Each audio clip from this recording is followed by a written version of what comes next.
Toxic people. The ultimate guide to protecting your peace. You know, I've seen it all in my years of practice. People coming in, beat down, drained, and wondering why they feel so bad. And you know what I tell them? Sometimes it's the people around you.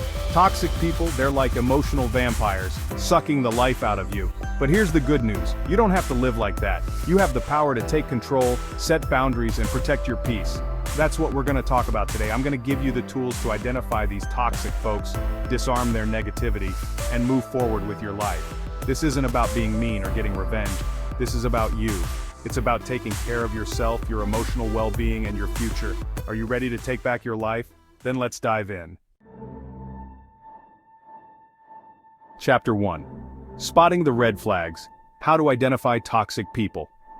Now, let's be clear. We're not talking about someone having a bad day or disagreeing with you. We're talking about a consistent pattern of behavior that leaves you feeling drained, manipulated, or just plain bad about yourself. So how do you spot these folks? Well, they often come disguised as friends, family, even co-workers. But there are some telltale signs. They're always the victim. Nothing is ever their fault. They thrive on drama, constantly stirring the pot. They're masters of manipulation, using guilt trips and emotional blackmail to get their way. And criticism? They dish it out like candy but can't handle a single ounce themselves. Sound familiar? Now, I'm not saying you write off everyone who shows these traits. Sometimes people are dealing with their own issues and just need a little understanding. But when these behaviors are consistent and start impacting your well-being, it's time to take action. Remember, you deserve to be treated with respect. You deserve to be surrounded by people who lift you up, not drag you down. Recognizing these red flags is the first step to protecting yourself. It's about awareness, folks. Once you see it, you can't unsee it. And that's a good thing, because knowledge is power. In the next chapter, we're going to talk about setting boundaries. Chapter 2. Building your defenses, the power of setting boundaries.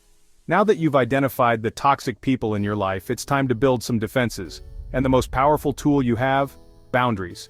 Think of boundaries like your personal force field, deflecting all that negativity coming your way. But setting boundaries isn't about being mean or cutting people off. It's about communicating your needs and what you will and will not tolerate. It's about taking care of yourself. So how do you do it? Start by identifying the behaviors that are unacceptable to you. Is it the constant negativity, the gossip, the guilt trips?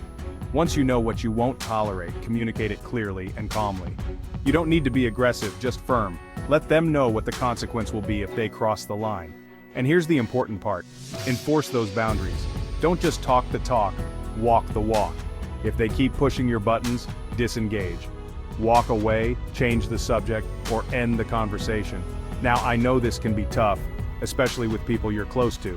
They might resist, they might try to guilt you, but stand your ground. Your peace of mind is worth fighting for. Remember, you're not responsible for their reaction to your boundaries. You're only responsible for setting them and enforcing them. Setting boundaries is a sign of self-respect. It shows you value yourself and your well-being. And trust me, once you start setting those boundaries, you'll be amazed at how much lighter and freer you feel. Chapter 3. Starve the drama. How to avoid emotional traps. Toxic people, they're like drama magnets. They thrive on chaos, on conflict, on getting a rise out of you. And the more you engage, the more power you give them. So what's the best way to handle their drama? Don't play their game. Don't get sucked into their emotional whirlwind. When they start with the gossip, the negativity, the attempts to bait you into an argument, take a step back. Recognize what they're doing and refuse to participate. How do you do that? Stay calm. Don't take the bait. Don't let them see you sweat. Respond with neutral statements like, "That's interesting," or "I hear what you're saying." And if they keep pushing, disengage. Excuse yourself from the conversation, leave the room, or simply change the subject. Remember, you're not obligated to entertain their drama. Now, they might try to make you feel guilty, accuse you of not caring, but don't buy into it. You're not being insensitive, you're protecting your peace. By refusing to engage in their drama, you're taking back your power. You're showing them that their tactics won't work on you anymore. And trust me, once they realize they can't manipulate you, they'll likely move on to find someone else to play their games with. Chapter 4. Mastering your emotions. Staying calm and confident. Toxic people can push your buttons like no one else. They know how to get under your skin, how to make you doubt yourself, how to make you lose your cool. But here's the thing, your reaction is their reward. When you get angry, when you get defensive, when you get emotional, you're giving them exactly what they want. You're feeding their negativity. So, how do you break free? By mastering your emotions. Now, I'm not saying you should become an emotionless robot. It's about learning to control your reactions, to choose how you respond instead of reacting impulsively. One of the most effective ways to do this is through mindfulness. Pay attention to your body, your thoughts, your feelings. When you feel yourself getting triggered, take a few deep breaths. Remind yourself that you're in control. You don't have to let them dictate your emotional state. Visualize a shield around you, deflecting their negativity. Another powerful tool is self-affirmation. Remind yourself of your strengths, your values, your worth. Repeat positive affirmations to yourself like I am strong, I am worthy, I am in control. The more you practice these techniques, the easier it will become to stay calm and confident in the face of toxicity. Remember, you have the power to choose your response. Don't give them the satisfaction of seeing you sweat. Know you've been a good friend. Chapter 5. Knowing your limits. When to limit or cut contact. Now sometimes, no matter how hard you try, no matter how many boundaries you set, some people just won't get it. They'll keep pushing, keep prodding, keep trying to drag you down into their negativity. And in those cases, you have to ask yourself a tough question. Is this relationship serving me?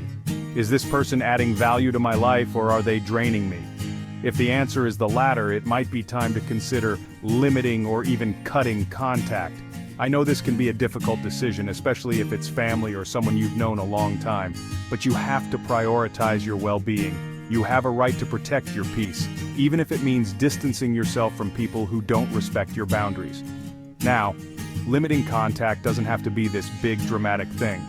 It can be as simple as taking a break from social media, not answering every phone call, or declining invitations to events where you know they'll be present.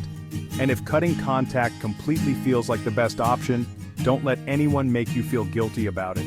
You're not being selfish, you're taking care of yourself. Remember, you deserve to be surrounded by people who love you, support you, and lift you up. Don't be afraid to create that space for yourself, even if it means letting go of some relationships that no longer serve you. Chapter 6. The Power of You. Focusing on self-care. Dealing with toxic people can be incredibly draining. It can take a toll on your emotional, mental, and even physical health. That's why it's crucial to prioritize self-care. Self-care isn't selfish, it's essential. It's about replenishing your energy, nurturing your soul, and reminding yourself that you are worthy of love and care. So, what does self-care look like? It's different for everyone. It could be taking a long bath, reading a good book, spending time in nature, listening to music, or pursuing a hobby you love. It's about doing things that bring you joy, that fill your cup, that make you feel good. Make time for these activities, even if it's just for a few minutes each day. Another important aspect of self-care is setting healthy boundaries with yourself. Don't be afraid to say no to commitments that drain you. Give yourself permission to rest, to recharge, to put yourself first. And remember, self-care isn't a one-time thing, it's a lifestyle. It's about making choices every day that support your well-being. The more you prioritize self-care, the stronger and more resilient you'll become, not just in dealing with toxic people, but in all areas of your life. Reclaiming your life. You've got this. Listen, dealing with toxic people is never easy. It takes courage, it takes strength, and it takes a commitment to putting yourself first. But you know what? You are worth it. You deserve to live a life free from drama, manipulation, and negativity. You deserve to be surrounded by people who love you, support you, and bring out the best in you. So take what you've learned today and put it into practice. Set those boundaries, protect your peace, and never be afraid to walk away from anything or anyone that no longer serves you. You've got this. If you found this video helpful, don't forget to subscribe, like, and share it with others. Let's spread the positivity.